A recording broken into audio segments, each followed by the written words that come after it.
পর্যন্ত সন্দেহ করে আমি যে এত বড় একটা হুজুর। আপনারা তো মনে করেন যে আমি সেই হুজুর, কিন্তু আমার বউ, আমি এখন যতদিন ঘুম পাড়ি, অনেকে আমাকে রাগ করে 12টার সময় মোবাইল খোলা হয়, হুজুর খুব মোশান হয়ে গেছে, সকাল থেকে এতবার কল দিলাম আপনার মোবাইলে কল ঢোকে না। আমি কইলাম ভাইরে, আমি মোবাইল অফ করে ঘুমাই।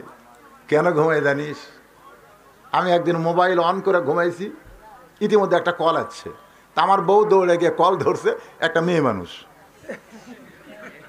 আল্লাহকে কাম, একটা মেয়ে মানুষ কল করছে। তা আমার বউ বলতেছে, আপনি মেয়ে মানুষে হুজুরকে কল করছেন কেন? মেয়েটা বলতেছে, আমি হুজুরকে ভালোবাসি।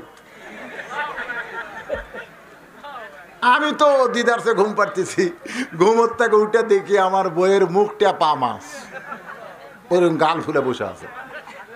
আমি বললাম, কে গো, তোমার কি দাঁতে অসুখ হয়েছে, গাল ফুলে বসে আছো কেন? আমাকে বলতেছে, আপনি হুজুর না লুচ্চা। চিন্তা করে দেখেন, ঘুমোর থেকে উঠে এখন বউ যদি কয় আপনি হুজুর না লুচ্চা, এই পাগলির মতন কি বলো? পাগলি, একটা মেয়ে মানুষ কল করছিল, আমি বললাম আপনি কে? মেয়েটা বলছে আমি হুজুরকে ভালোবাসি। তাহলে ওয়াজ করেন না ভালোবাসা করেন?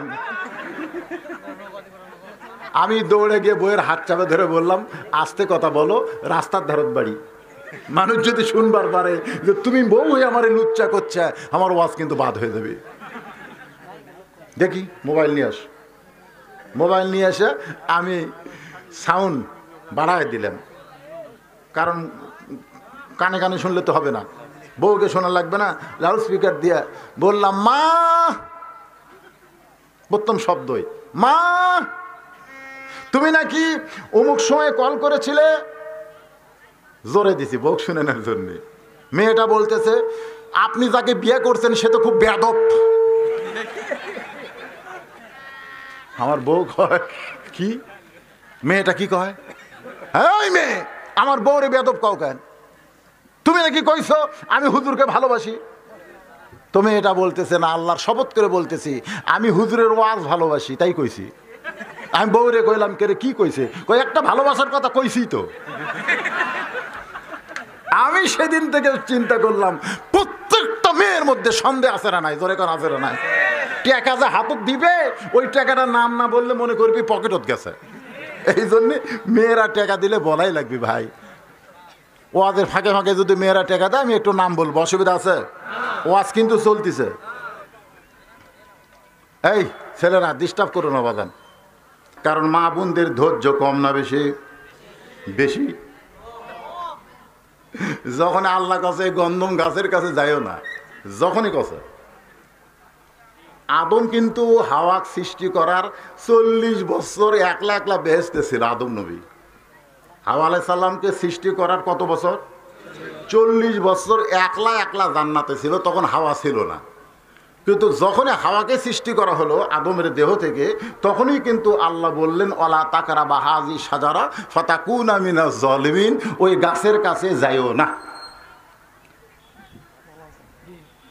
আপনারা বলেন তো এই কথা আল্লাহ কেন বললেন?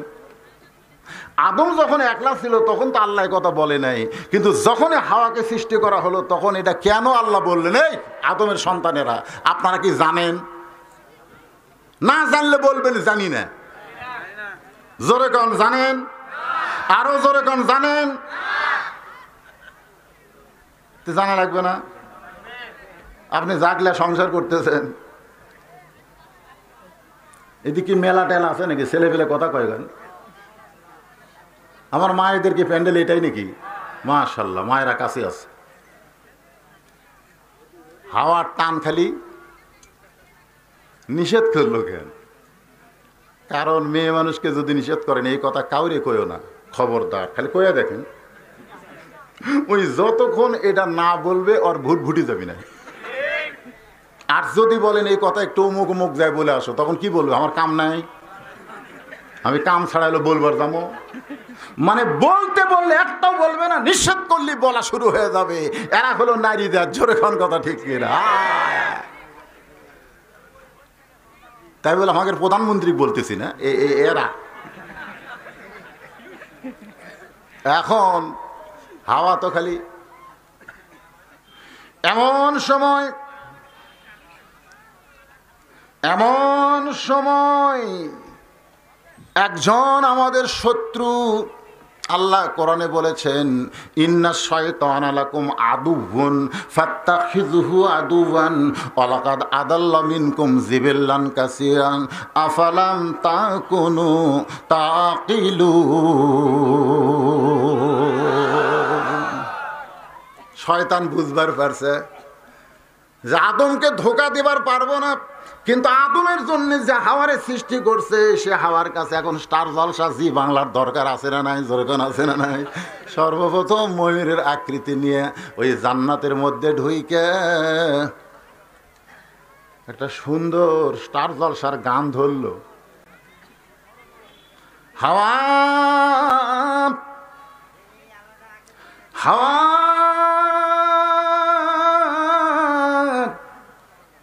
কারণ শয়তান জানে মেয়ে মানুষরে বাধ্য না করলে মরদরে বাধ্য করা যাবে না। এসব নামাজ পড়ে রাতের ভাত খাবে, বউকে যা বলতেছে ভাত দাও, বউ বলতেছে ইন্নাল্লাহা মা'আস সাবিরিন। ধৈর্যশীলকে আল্লাহ পছন্দ করে। স্টার জলসার নাটক দেখতেছি, 8 ঘন্টা ধৈর্য ধরেন। এখন স্বামী ঘরের মধ্যে যা বলতেছে ইন্নাল্লাহা মা'আস সাবিরিন, ইন্নাল্লাহা মা'আস সাবিরিন। 8 ঘন্টা পরে এখন স্বামী বলতেছে কে গো তোমার স্টার জলসা শেষ হয়নি, এখন খাবার দাও। বউ বলতেছে ধৈর্য যখন ধরলেই তাহলে আর 8 ঘন্টা ধরো, এখন জি বাংলা দেখতেছি। স্বামী ধৈর্য ধরতেছে আর বউ স্টার জলসা জি বাংলা দেখতেছে। আল্লাহ কয় তুই ধৈর্য ধরে জাহান্নামত যাবি, ওই ধৈর্য ধরা যাবে না। ওই সময় বউকে সাইজ করা প্রত্যেকটা স্বামীর উপর আল্লাহ ফরজ করে দিয়েছে। জোরে কোন কথা ঠিক না?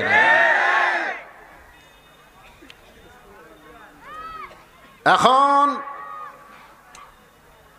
শয়তান এত সুন্দর ওয়াজ করতেছে, সেই ওয়াজে হাওয়া পাগল হয়ে গন্ধম খাচ্ছে। এই একলা খালে হবে না তো, তোমার স্বামীরেও খাওয়ান লাগবে। স্বামীরেও খাওয়াইছে, ফল হিসাবে খাওয়ার পারে নাই, শরবত হিসাবে খাওয়াইছে। জোরে কোন কথা ঠিক কিনা? আপনারা বলেন তো হাওয়া আগে খাইছে না আদম আগে খাইছে? গন্ধম খাওয়ার কারণে যদি আল্লাহ হাওয়াকে সঙ্গে সঙ্গে জান্নাত থেকে বের করে দিত তাহলে তো আদমকে খাওয়া লাগতো না। কিন্তু হাওয়া গন্ধম খায়, আল্লাহ কিছুই কয় না।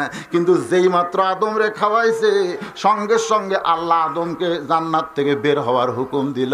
আদম নবী কষ্ট করে একটা গান গাইছে, বিনা দোষে দোষী কইরা আল্লাহ আমাই দিলা জেলখানা, আল্লাহ উপায় বলো না, জনম দুঃখী কপাল পোড়া মানুষ আদম একজন।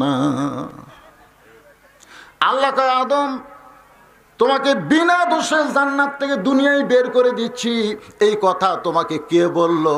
আদম বলতেছে আমার বিবেক। এদিক তাকান,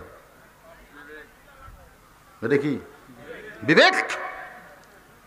সবচাইতে বড় আদালতের নাম কি? আরো জোরে বলে। বিচারকের আসনে বসে আছেন, কিন্তু বিবেক যদি না থাকে পরিমনির মতো মানুষ জামিন পাবে, আলেমদেরকে জেলের মধ্যে ঢুকায় রাখবে। জোরে কোন কথা ঠিক না?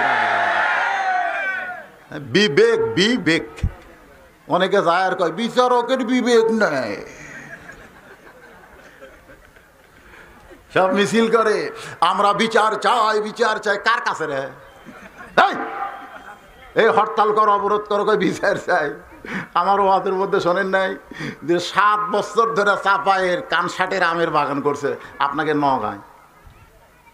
জ্যৈষ্ঠ মাসে দেখতে গেছে আম ধরছে কিনা, পাকছে কিনা। যাই দেখে ছোট এক ছেলে পাকা আম ব্যাগের মধ্যে তুলতেছে গাছে চড়ে। বাগানের মালিক কয় আমি খাইনি, আমার বউ চল কেউ খাই নাই, তুই আমার গাছে চড়ে আম পাড়তেছিস, তোর বাপকে গিয়ে বিচার দিব রে। এই তোর বাপকে গিয়ে বিচার দিব। ছেলে খালি মুসকি মুসকি হাসে। বাগানের মালিক বলে হাসিস কেন? বলে বাপকে কোথায় গিয়ে বিচার দিবেন, আমার বাবাও তো আর এক গাছে চড়ছে।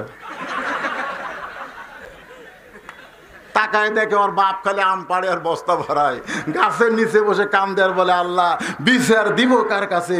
বেটাও চোর, বাপও চোর।